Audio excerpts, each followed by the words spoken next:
교과서 속 인물 교과서 밖 이야기 이상은 금홍이만 사랑했을까 두 번째 이야기를 풀어보도록 하겠습니다.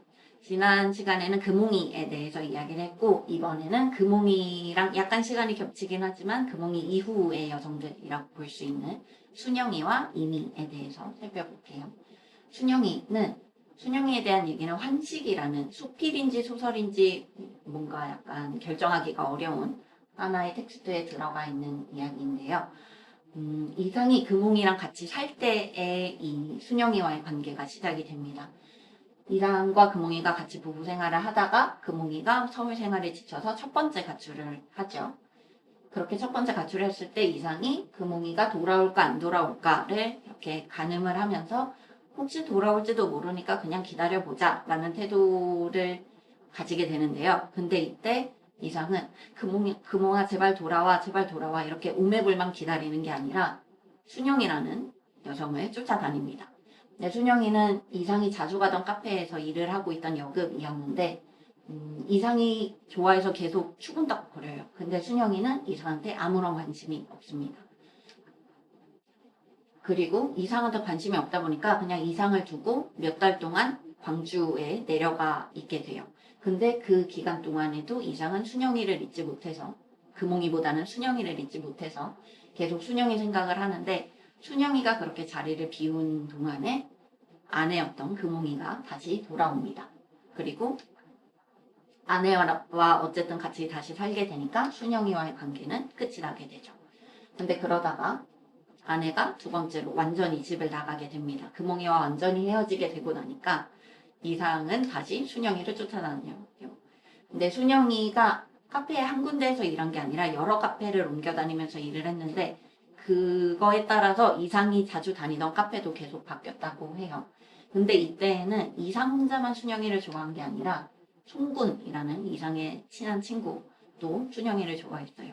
그래서 둘이서 아주 손붙잡고 순영이를 쫓아다니면서 그렇게 카페에 주구장창 진을 치게 됩니다. 근데 순영이는 이 둘한테 아무 관심이 없어요. 그래서 둘이 마음고생을 하다가 둘이 같이 순영이 얘기를 하면서 술을 엄청나게 많이 먹게 됩니다. 그래서 이상이 술이 셌나 봐요. 이상이 송군을 아주 만취한 송군을 집에다가 데려다주고 자기는 혼자 길거리를 걷다가 아 순영이가 보고 싶네 라고 하면서 순영이한테 순영이 나 상이야 나 좀 만날래? 라고 해요. 그랬더니 순영이가 또 나와요. 그래서 둘이 커피를 마시다가 이상이 굉장히 소설을 보면 독특한 게 자기가 순영이를 좋아하잖아요. 근데 순영이한테 너 송군이랑 결혼해. 송군 되게 괜찮은 애야. 라고 말을 해요. 그래서 순영이가 이상이 자꾸 송군 칭찬을 하니까 마음이 동한 거예요. 그래서 우리 송군을 보러 갈까? 라고 하고 순영이랑 이상이랑 같이 송군네 집에 가는데 그 술 같이 마신 그날 밤이에요. 근데 송군이 순영이를 너무너무 깊이 짝사랑한 나머지 순영이가 자기 마음을 받아주지 않는 거에 좌절을 해서 알약을 엄청나게 많이 삼키고 뭔가 자살 기도를 한 모습을 둘이서 발견을 하게 됩니다. 그래서 병원에 데리고 가서 깨어날 때까지 자리를 지키는데요. 근데 이상이 잠깐 자리를 비운 사이에 송군이 깨어나고 그리고 송군과 순영이가 결국은 결혼을 하게 됩니다. 이 환식이라는 소설은 둘이 결혼을 한 이후에 이상이 이 송군에게 네 아내를 나도 좋아했었는데 막 이런 얘기를 하면서 그냥 적힌 어떤 숲길 아닌 소설 같은 것인데요. 이때 이상이 굉장히 탄식을 하게 됩니다. 이거는 망신이다. 대체 내가 좋아하는 순영이한테 대체 무슨 역할을 하고 있었던 것이냐. 근데 어쨌든 이 소설에서 태도가 이상이 나는 왜 이랬을까 이렇게 후회만 하는 게 아니라 그냥 그 때를 되게 즐겁게 추억하는 그런 식으로 넘어가요. 근데 이 소설에서 볼 수 있는 건 이상은 금홍이를 엄청나게 사랑했고 요 다음에 우리가 볼 변동림이라는 다음 두 번째 아내도 굉장히 사랑했다고 하지만 굉장히 많은 여성들에게 늘 사랑에 빠졌고 늘 쫓아다녔고 그런 이상의 모습을 볼 수 있습니다. 그리고 요거는 이 환시기에 나왔던 순영이와 송군의 얘기는 정인택이라는 이상에 굉장히 친했던 친구와 그의 아내가 된 권순옥이라는 분의 실제 이야기입니다. 그리고 이상이 37년에 사망한 다음에 정인택이라는 분이 39년에 이상을 추억하는 어떤 글을 발표를 하는데 거기에서 이렇게 이상이 아니었으면 우리 가족이 없었을 것이다 라는 말을 남깁니다. 근데 순영이보다 중요한 게 사실 변동님이에요. 이 변동님이라는 분에 대해서 일단 사실관계를 잘 설명을 해볼게요. 변동님이라는 한 여성을 이상이 또 카페에서 만나게 돼요. 근데 이 변동님은 카페 여급이나 뭐 금홍이처럼 기생이거나 그렇지 않았고 굉장히 교육을 많이 받은 이 당시에 이화여대를 다녔다고 해요.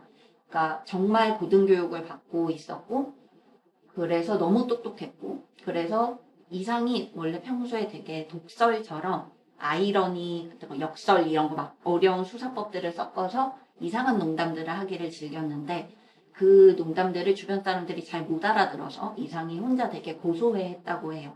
나 혼자 똑똑하다. 나만 천재다. 이러면서. 근데 변동님이라는 분은 이상의 그런 농담 같은 것들을 다 알아차리고 오히려 이상의 허를 찔렀다고 합니다.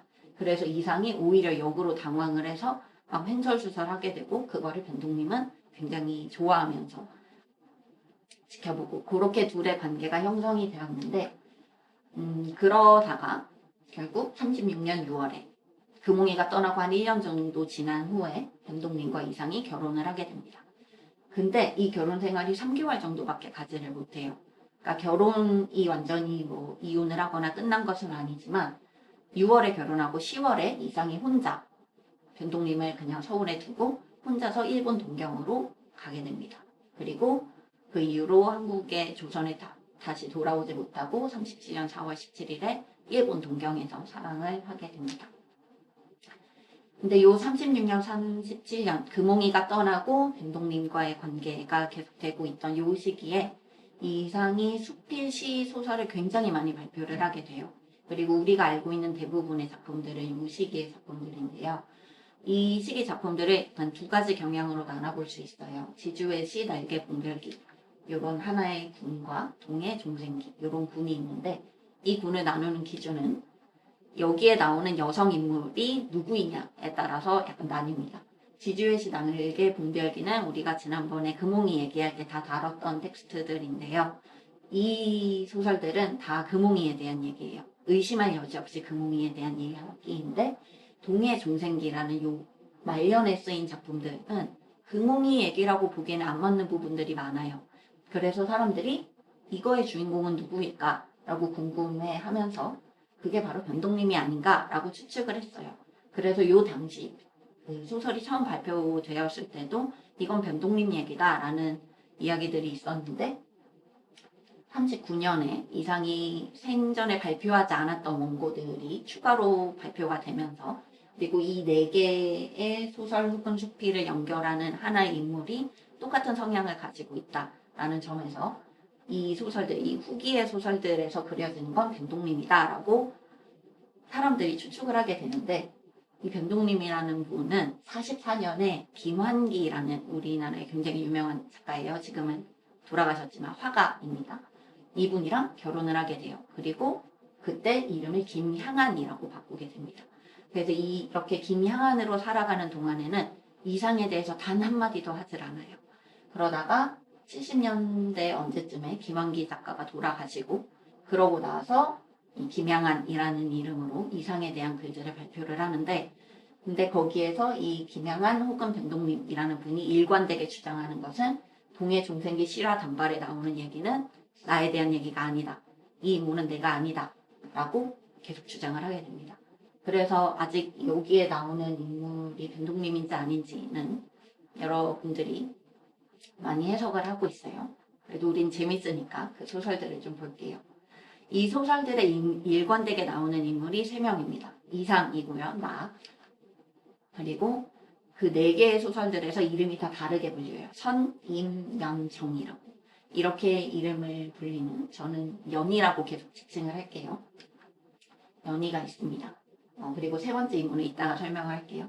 근데 이 둘은 아까 변동님과의 관계 얘기했을 때랑 연결시켜서 둘이 계속 말장난을 하는데 그 말장난이 끊기지가 않아요.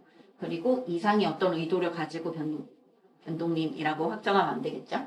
연희한테 뭔가를 던지면 연희가 굉장히 재치 있게 받아치고 그래서 둘 사이는 이상에게 있어서 하나의 시합 같다고 인식이 됩니다. 그리고 이상이 끊임없이 이 소설 혹은 수필에서 말하는 게 우리 둘 사이에는 사랑은 없다. 이 연인은 나를 한 번도 사랑한 적이 없고 나도 그닥 뭐 이런 식으로 말을 하는데 그래도 이 둘의 관계는 계속 이어지고요. 그리고 이상은 이 연희 혹은 이미와 결혼을 하기로 마음을 먹습니다. 근데 결혼하기 전에 이상이 엄청 고민을 많이 해요. 이 사람이랑 결혼을 하면 난 엄청 욕을 먹을 거고 엄청 후회할 거고 이 연희 혹은 이미를 미워할 거다라고. 그 이유는 우리의 세 번째 인물인 윤 혹은 S라고 계속 그려지는 이 남성 인물 때문입니다. 이 S라고 부를게요. S는 이상의 굉장히 친한 친구예요. 근데 이상이 연희를 알기 전에 이미 연희와 연인 관계에 있었던. 근데 S는 또 가정이 있어요. 자기 가정이. 그래서 약간 모호한 관계인데 또 둘이 결혼을 생각하게 되면서 이상한 삼각관계 같은 게 삼각관계보다 훨씬 복잡한 뭔가가 생성이 되게 되죠. 근데 이 S가 이상이랑 연희랑 결혼을 한다 그러면 딱 정리가 되어야 되는데 연희도 S랑 헤어질 마음이 없어요. 그리고 S는 이상한테 자꾸 와서 너 연희랑 결혼하지 마. 연희 이미 내 애인이야. 라고 자꾸 말을 해요. 그리고 그럼에도 불구하고 이상이 연희랑 결혼을 한 이후에도 자꾸 S가 찾아와서 너네 그냥 이혼해. 그만해. 니네가 무슨 부부야. 라고 말을 합니다. 그러니까 이상이 속이 남아나질 않았겠죠. 그래서 이상은 이 결혼 생활, 이 연희와의 결혼 생활이 자꾸 가짜라는 느낌을 받게 돼요. 그래서 어떤 계절을, 어떤 시간을 같이 살아가고 있는데 그 계절을 채우고 있는 모든 것들이 다 장식품이고 다 가짜이고 가짜꽃 조화이고 이런 것처럼 느껴지게 됩니다. 그리고 이 상황을 뭔가 연희랑 헤어져 버리거나 S와의 관계를 끊거나 이러면 되는데 그러지를 못하고 계속 뭔가 혼자서 고민만 하는 거예요. 그러면서 연희는 뭔가 이 시대의 그 자유연애 시대였어요. 이 식민지 초기부터 쭉 시작된 이 자유연애 시기에 굉장히 잘 젖어들어서 자유로운 연애 생활을 할 수 있는 그렇게 봄을 향해 나아가는 어떤 사람인데 나는 아직도 구태의연하게 19세기의 마인드를 가지고 연희한테 정조를 강요하고 연희의 자유연애를 방해하고 이런 사람이다. 이건 내 탓인 것 같다. 라고 하면서 나는 가을이고 소녀가 연희예요. 소녀는 해동기. 이미 얼음이 다 녹아가고 있는 봄을 향해 가고 있는 그런 시기이다. 그래서 우리는 다른 계절을 살고 있는 사람들이고 그래서 절대 만날 수가 없는 사람들이다. 라고 생각을 합니다. 그리고 연희와 S와의 관계를 계속 알면서도 이거를 관계를 끊어버리지를 못하고 계속 모르는 척하면서 이 둘을 붙잡고 있는 자기 자신에 대한 이야기를 아까 말했던 요 네 가지 소설이죠. 단발, 동해, 실화, 중생기. 요 소설들에서 계속 말을 하는데 이 삼각관계가 어떻게 정리가 되는지를 우리에게 말해주지 못한 채로 37년 4월에 사망을 하게 됩니다. 이렇게 지난 시간과 이렇게 연결을 해서 보면 이상의 주변에는 금홍이가 있었고 변동림이 있었고 그리고 다른 무수한 친구들과 이런 연인들이 있었어요.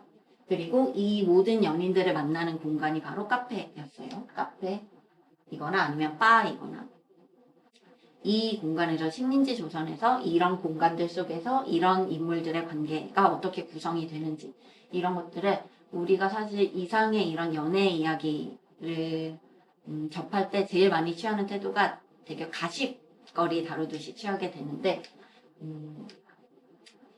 아까 이상 덕분에 자기 가족을 만들게 됐다고 기록을 남겼던 정인택이라는 분이 이런 말을 또 남깁니다. 작품에 나타난 이상 자신은 모두가 인간 이상의 껍질이 아니면 그림자에 불과하다. 그러니까 우리가 이거를 가십으로 그냥 얘랑 연애하다가 또 쟤랑 연애했대 이렇게만 보면 이상의 소설이 훨씬 단순하게 읽혀요. 근데 이런 인간관계들을 통해서 이상이 결국 뭘 말하고 싶어 했는지 왜 이렇게 금홍이 얘기를 계속하고 이미 연희 이런 애들의 얘기를 계속했는지 그런 이유들을 조금 더 들여다보면서 이상 소설을 읽으면 훨씬 재미있는 얘기들이 많이 있으니까 여러분들이 이상의 사랑 얘기 너머에 또 어떤 인간 이상의 모습이 있는지를 고민하면서 이상의 작품들을 읽으면 좋겠습니다. 감사합니다.